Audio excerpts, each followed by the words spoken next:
the clock. Oh, little face, unconscious, yet awake. Tick on upon a plenitude of time, and tick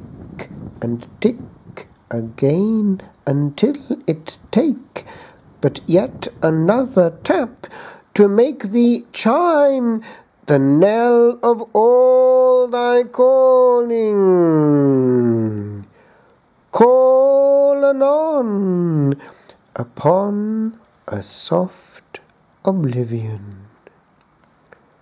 Call the dream of this the morphined soul that lingers on, and clap from slumber wade the alarmed gleam. O gong of sudden looking, bliss and pain lie in the crack of ages in a sound that came but one more time, that came again and ne'er again. For wound 'twas hither bound to tap no more the merriment of ease, and moments travel far on ticks like these.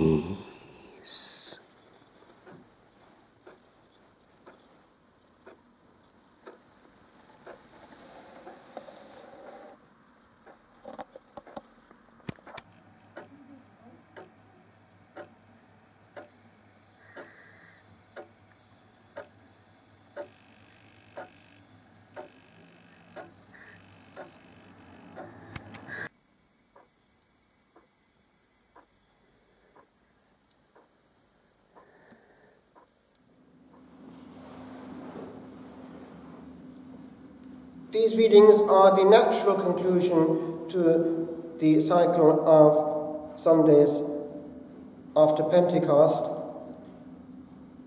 When the feast of Christ the King was introduced, it was introduced before the end, the last Sunday of October, leaving this crescendo there in the air, reminding us of the Alpha and the Omega, the one who resides in majestate, in majesty.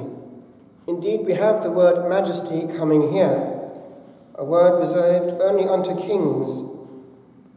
They will see the Son of Man coming upon the clouds of heaven with great power and majesty. Coming back from confession at 9 o'clock this morning, passing through the graves of the old monastic settlement of Dulique, I looked up at the clear blue sky and also at the east window, which is actually complete, without glass, but the structure is complete, of the old Abbey Church. And it took me back to all those dawns in our own Abbey Church in Italy, which would go back to the Middle Ages, like that one of Dulique. And morning after morning, we would look towards the east, for these churches were orientated. Look towards light rising, anticipating light coming, Christ on the clouds of heaven. That is celebrated in Lauds with the canticle which mentions Oriens Exalto. But supremely it is celebrated at the elevation of the host. And because we had retained the position of the high altar without dabbling with it, it worked as it had worked in the Middle Ages. we would be hitting the rising sun with the power of the host, and the power from on high was kissing the earth. There was power in the air, suggested by the unchanged and unhurried chant of the Middle Ages, unruined by organ or anything human, just the natural voice echoing in the ancient rafters, with a perfect acoustic, padded with holy incense and gestuality which worked as it worked through the centuries, and God was known to be there, even by the unexpected and unsuspecting passerby. And we had conversions of people wandering into church, hit by power from somewhere. The Lord, the Holy Spirit, had inspired in the church a language for his own glory.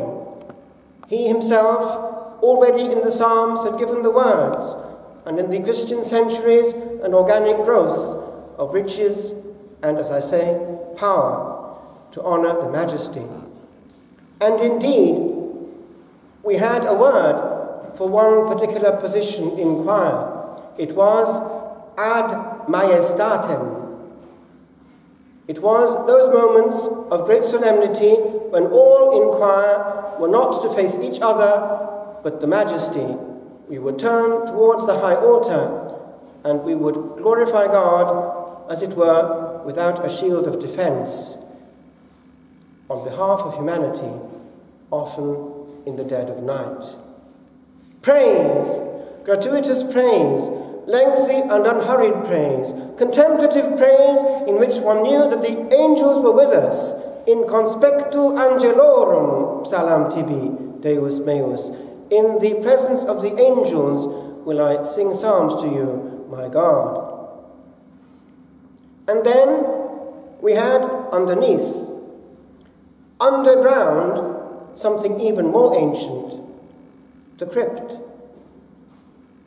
No need for central heating there. The earth doesn't change its temperature. And the Lord was there for us, for intimate moments of encounter. There, no noise, but praise of the buzzing heart, singing psalms of love and attention, without a word, but just a gaze, the one who was gazing at the soul. That, my friends, is what gives quality to anything else that might happen in the day. It's the bit that makes the difference. What has happened?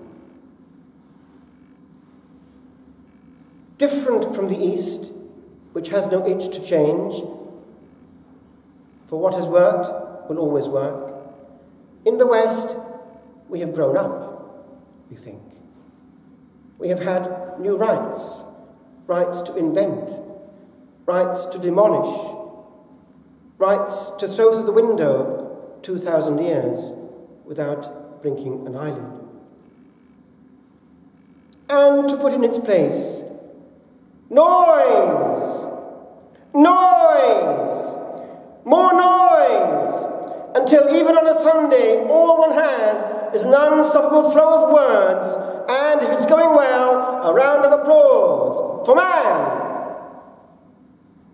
This, my friends, is perhaps one element of the abomination of desolation of which the Gospel speaks. Man! I am the centre. This very morn, that praise in our abbey has been sung for the full High Mass on a Sunday for the last time. The brethren on the 25th of November are going away to France. And I had with me the last one I'd had as a novice all week, wondering what best to do, and as it were, weeping a silent tear. The monastery that we looked after and saved. It's perhaps a microcosm of what is going on this side of eternity. We don't realize what we're doing with receiving something precious and not taking sufficient care to keep it as it was. I want to take you back for a second to that moment after moment actually, of turning towards the Majesty. It concerns you too. Where are you turning? If your eyes turn towards a human being, the energy and attention of your soul goes to the human being. If it's a love affair, most, if not all, your energy will go into it while it lasts. If it's study, into books will go your energy and even your soul to get the extra mark. If it's a screen, your energy and your soul will engage with what is coming out of it, including any demons that might be in it.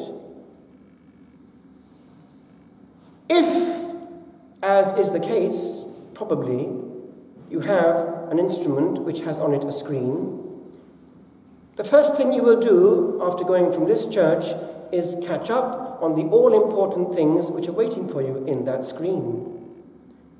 That is where your soul, your energy, your time and attention is going, probably on this side of the grave, not ad majestatem.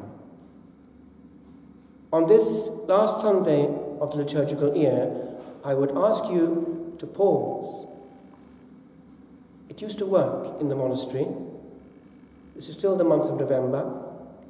I used to take my retreatants and virtually, not physically, by the hand, put them at the graveside for one of their meditations. The graves weren't far from the monastery, and I would say, this next meditation I would like you to do at the graveside, in one of those graves in the cemetery of Castelnuovo, just outside the monastery. Put your soul there.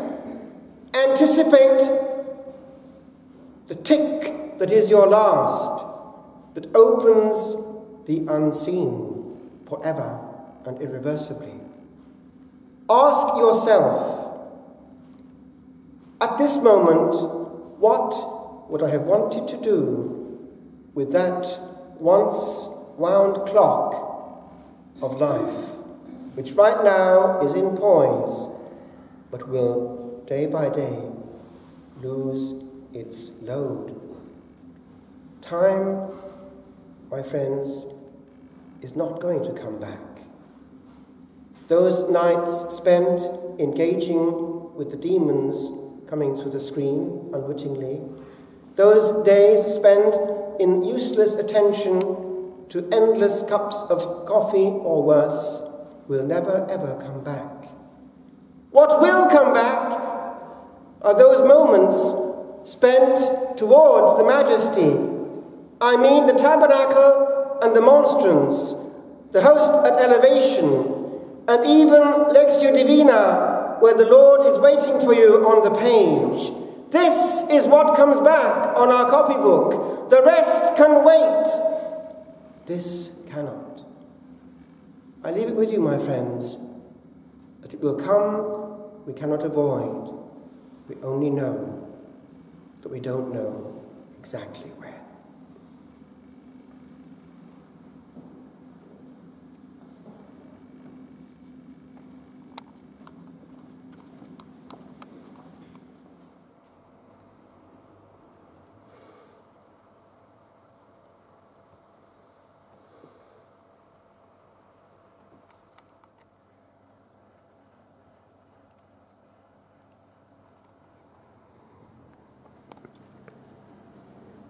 Ad majestatem, turned towards the Majesty.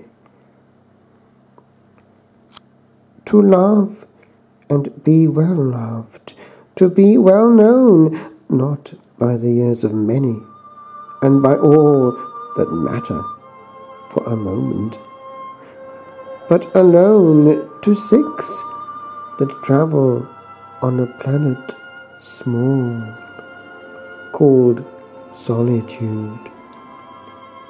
To be no more than one forgotten in a band. To be a part of but a little land, that this day's sun bid bind us ere the morrow's bid us part. This is to shed a beam within a star that will burn softly on.